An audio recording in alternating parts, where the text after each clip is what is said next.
ሳሚ አሁን ላይ ከነቤዛ ጋር አብሮ እንደማይሞሸር ለነቤዛ ነገራቸው። ቤዛና ሳሚ ሱራፌልም እጅግ ይደነግጣሉ። ቆይ ምን ተፈጥሮ ነው? እኛ ሁለታችን አብረን እንድንሞሸር አልነበረም ወይ መጀመሪያ የተነጋገርነው ስትል ቤዛ ትጠይቀዋለች። ሱራፌልም አዎ አብረን እንድንሞሸር አልነበር እንዴ የተነጋገርነው?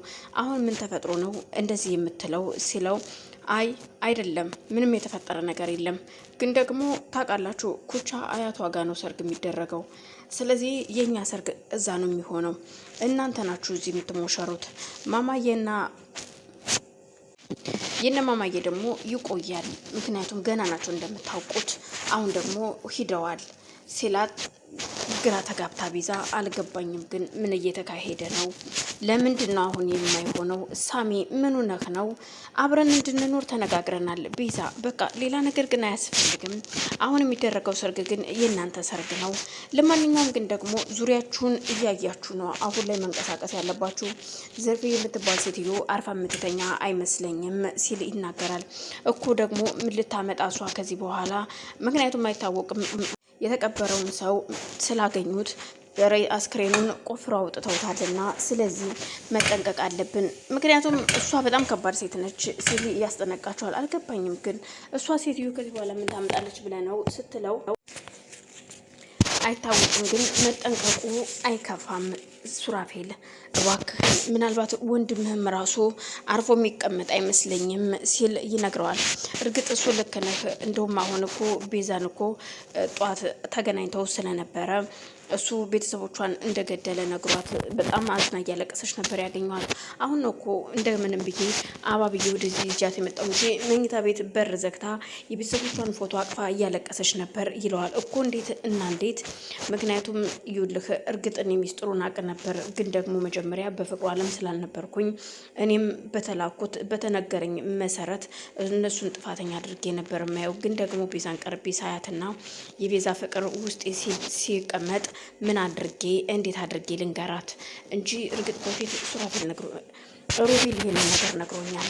ሮቤል እንደገደላቸው ነግሮኛል። አልገባኝም፣ እንዴት ነው ሮቤል የገደላቸው የእሷን ቤተሰቦች ሲል እዩልህ ፍሬን በጥሶ የመኪናውን ፍሬን በጥሶባቸው ነበረና በዛ አጋጣሚ ነው የእሷ ቤተሰቦች ያረፉት ሲል ይናገራል። ሳሚ በጣም ደንግጦ ስለነበር ምን ይሄ የተረገመ ሰው ነው እውነት? እሱን ሰውዬ ግን መልቀቅ አልነበረብንም፣ እንደውም መጨረስ ነበረብን ሲለው ነበረ። ግን ምን ታደርገዋለህ? አጉል ስጋ አይደለ እንደ ከሚሞት እንደዚህ ቆሞ ቢሰቃይ ጥሩ ነው ብዬ አስቤያለሁ።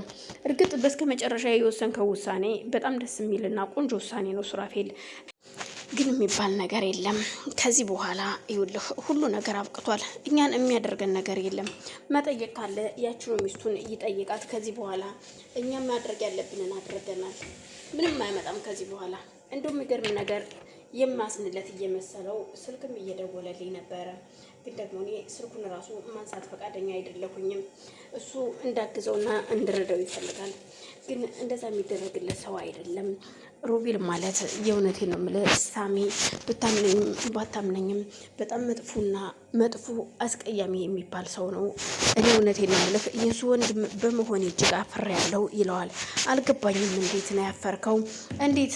ምክንያቱም እኔ በዚህ መልኩ አስቤው አልነበረም። መጀመሪያ ይሄን ነገር ስናደርግ የሰውን ሕይወት ለመንጠቅ የሚሮጠው ሩጫ ከባድ ነው ይለዋል። ሳሮንና ሽብሩ አሁንም ፍጥጫ ላይ ናቸው።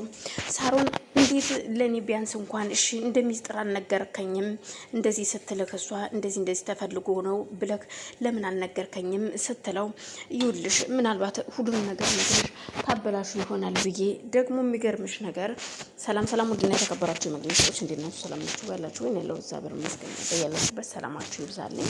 ይህን ቪዲዮ የምትከታተሉ ላይክ፣ ሼር፣ ሰብስክራይብ ያደርጋችሁ አበረታቱን። ሀሳብ አስተያየታችሁን በኮሜንት አስቀምጡልኝ። አመሰግናለሁ።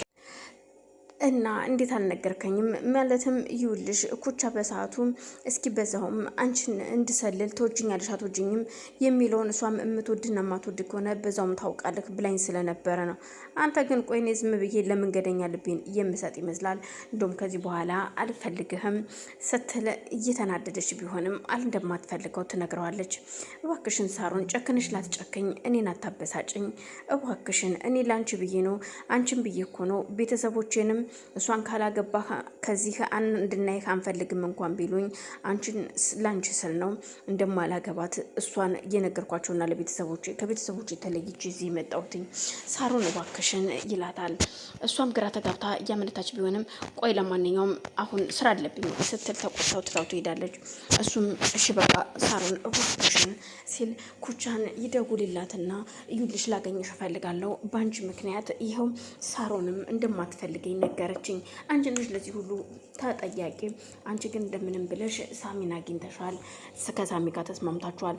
ግን እኔና ሳሮን ይኸው ሳሮን እንደማትፈልገኝ ነገረችኝ። ስለዚህ እንደምንም ብለሽ ሳሮንን ውድን ያምጭልኝ ይላታል። ሳሮንንም አግኝታ ኩቻ እባክሽ ሳሮን እኔ ነኝ ለዚህ ሁሉ መንስኤ ይኸውልሽ ያው ታውቂ የለ እንደምቀና በሳሚ ላይ ስለምቀናበት እኮ ነው እስኪ እንደዚህ አድርገ ጠይቀው ብዬ እኔ ነኝ ሁሉ ነገር እኔ ነኝ ሁሉ ነገር እንዲፈጠር እያደረኩት ትላታለች ኩቻ። እና ታዲያ እኔ ምን ላድርግሽ? እሺ እንደዚህ ፈጠራችሁት ይባል እና ቢያንስ እንኳን እንዴት ለኔ ያልነገራችሁኝም እንዴት አልነገርሽኝም ይሄንን ነገር ስትላት ብዬ ልንገርሽ በሳቱ ያው ሳሚ ይፈልገኛል አይፈልገኝም የሚለው ነገር ብቻ ነበር በውስጥ የሚመላለሰው። እባክሽን ለዛ ነው እና ይቅርታ አድርጊለት እባክሽን ሳሮን ብላ ብትለምናትም እዩልሽ ከዚህ በኋላ አልፈልግም ከፈለግሽ ሽብሩን ማግባት ትችያለሽ ትላታለች። እንዴት እንደዚህ ትያለሽ? በቃ እኔማ የልጅም አባት ባሌም ሳሚ ነው ስትል ኩቻም ትመልስላታለች። በዛን መሀል ሳሚ እንደውም እዩልሽ አንድ ነገር ልንገርሽ ኩቻ ከዚህ በኋላ እዩልሽ አንቺና ሽብሩ እንደ ቀልድ ብትጀምሩትም እኔና ሳሮንም እንደ ቀልድ ብንጋባስ ያልነው ነገር ደግሞ እውነት ነው ይላታል። እሷንም ለማናደድ ሲል ምን ይሄማ አይደረግም እንዴት እንደዚህ ትለኛለህ ስትል ከዚህ በኋላ እሱን ተከተለሽ መሄድ ትችያለሽ አያገባኝም ሲል ሳሚም ጥሏት ይሄዳል። ግራ ተጋብታ ስለነበረ እባክሽ ሳሮን ይኸውልሽ ሳሚን ማጣት አልፈልግም ይኸውልሽ እኔ ከሳሚ ተለይቼ መኖር አልችልም እባክሽን ሳሮን ሽብሩን ይቅርታ አድርጊለትና ከሽብሩ ጋር ታረቂ ትላታለች።